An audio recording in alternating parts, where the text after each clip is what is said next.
series of 11 questions here for you. Feel free to say as much or as little as you want. It's completely up to you. Or even if any of them make you uncomfortable, we can completely skip them altogether. Doesn't matter, whatever you feel okay with. I guess it gives me like the ability to like enjoy it more, I guess. Like I can go out and like not worry about things. Also, like I'm very fortunate. Like I'm not gonna have student loans when after I graduate. So I think it's like nice because I don't have to worry. I can like just enjoy my 4 years here and stuff. Obviously, like I'm very lucky, but yeah, I guess I like can just relax more. Honestly, I didn't regurgitate any. I don't remember anything from it. I did not learn much, but it was good to like learn how to like. I don't know. I just didn't enjoy Civ at all, and I don't think I learned much from it. It was very like you retain it for the semester you need it, and then you just throw it away. So I guess like they should have not integrated, but kind of like built off of it more because at least like in my Civ sections, it was very like all over the place. So yeah, if they could have done that, that would have been better. Um, I think I'm like better at communicating things now, and I'm more like informed about a lot of things. I think I was very naive when I came in, and I think I was ignorant about like other perspectives and like things like that. And I think I learned a lot and like I saw things from a different perspective finally, if that makes sense. I'm more informed. There have been encounters where I've been called into the security office to identify students because of my position on campus, and I've been like, I have no idea who this is. And the fact that you think that I should know when technically you should know is kind of, sucks. I would not have gone to college if it wasn't for the full ride I got from PC. And that's just how it is. I had two options. It was either get a full ride or go to community college. And being as far away from home in Pennsylvania, I am, once again, privileged. I'm fortunate enough to have been consistently doing well enough to get to this point, but that's because I've always felt like there was a target on my back. That I was like, if I don't get this GPA, I'm going to lose everything, and I worked so hard. Is there something you wish was different about Civ? Yeah, diversity, and I'm not talking ethnic, I'm not talking religious, I'm talking everything. I feel that with the Civ program, it's very, okay, let's start here, talking about BC and make our way onwards. But here's colloquium where you can venture out and study into things you're actually interested in your very last semester. So it's like, why do I have to go through 3 semesters of Civ before I can get to talk about what I'm really interested in? I wish they would start there in the beginning and tailor those needs towards students so that they actually have more interest. I've become more confident. I have become more aware, and the only reason is because college puts a huge tear on your mental health. I had to break down in order to become the person I am, and I've had countless breakdowns being here at PC, but I'm grateful for the negatives because they build character and they help me reflect on why I'm doing this whole college thing in the first place. For me, my own personal story impacts what I do at Providence College and what I've done with my education. I've taken every step to make sure I obtain something super tangible, something relatable to the daily life and reality as a whole. I go full force on what it means to take advantage of that, to take advantage of the academics, the resources, the people that are here, in order to improve myself personally and professionally. Because at the end of the day, I'm here to receive an education. If I'm not here to receive all I can, then what is the point of me being here? DWC. So, the idea of DWC as a whole all makes sense in theory. But the fact we have to take other English courses, other philosophy, other theology courses, it's very excessive.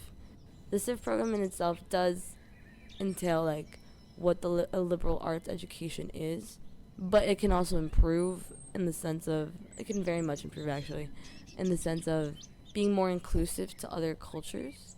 So I guess it wouldn't be more Western civilization, but world history, something like that, and how it connects to Western Civ. Because at the end of the day, everything within, specifically I guess American culture, since we live in the United States, is taken from other cultures worldwide. It's not solely one thing. And it's very important to really learn that and really grasp that, especially with very sheltered individuals, very sheltered and ignorant individuals on campus. And that's not their fault.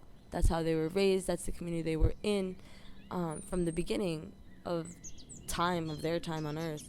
But we need to bring those new perspectives, new ideas to the table in order for students to grow intellectually, interpersonally, and intrapersonally. Over the course of these last few years here at Providence College, I have grown to be someone who really learns from different perspectives, different ideas, different ideologies, theories, beliefs. So essentially, academic and intellectual diversity, not just from physical, ethnic, and racial diversity. There's so many different types of diversity, and one of those is diversity in thought. So throughout the last years I've been here at Providence College, I've butted heads with a lot of people. A lot of us don't see eye to eye because of where we come from, because of what some identities mean to us that not everybody can relate to. And I feel that throughout these last couple of years, I've learned to really be uncomfortable with the uncomfortable. To accept that not everybody will agree with me, not everybody will like me because of it. Happy, fun, amazing, I guess.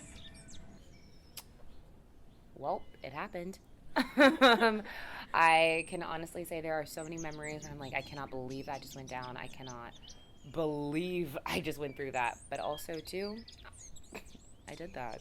It happened. But you know what? You're still here. You're still thriving. And the next step is literally just months away. So I think to just kind of engulf my entire college career, it literally is, well, it happened. So challenging, opportunity. An ideal society where like everyone's happy, like everyone has things and stuff like that, I guess.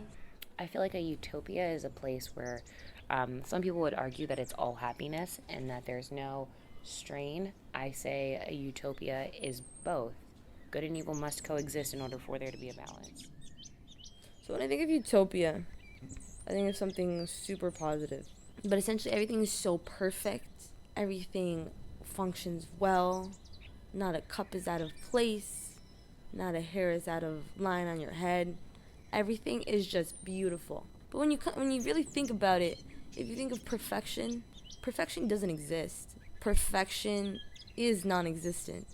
And therefore, utopias don't exist if they're perfect. Yeah, for me it is, but I don't know if it is for other people. Would I call PC a utopia? Not really, because sometimes we have more bads that outweigh the goods. And if I could find more, or better yet, if I had an equal standing of goods and bads, then yes. I feel like right now, if there were a spectrum, we are edging more towards dystopia because there is still a disconnect between students as a whole, as well as administration and the students together. Some students may contest and say that their experience has been wonderful at PC, like they love everything, go Friars. But then there are those students who say, I literally could not stand being here. The only reason I didn't transfer is I couldn't afford to leave. And it seems like we're edging more towards those students than we are towards the students who are sitting here in a happy equilibrium. I feel that if there were a greater, or better yet, stronger relationship between students, as well as better communication and transparency between administration to students, and I'm not talking a 30-page email from Father Sicard or Father Shanley telling us about an event that we clearly had no part of, then maybe, yeah, we could reach a utopia. But like I said, there's some changes that need to be made. PC is not a utopia. It may portray itself as a utopia, I guess, but once you live within it, you really see that it's really not. It's very imperfect. As much as it strives to excel in everything it does, it still has hiccups, it still has challenges it faces. But I think you find a utopia or something like it, close to perfection, within the little the friendships that you create over time, and where you feel most comfortable and ease at. At the end of the day, know where you go will fulfill every single little thing that you have in mind. It might at one point, but you have to understand that not everything in life is perfect. Christ did not create us to be 150% perfect. Yes, we are made in his image and likeness, but that doesn't mean we're perfect beings. If we were, then wouldn't we be angels?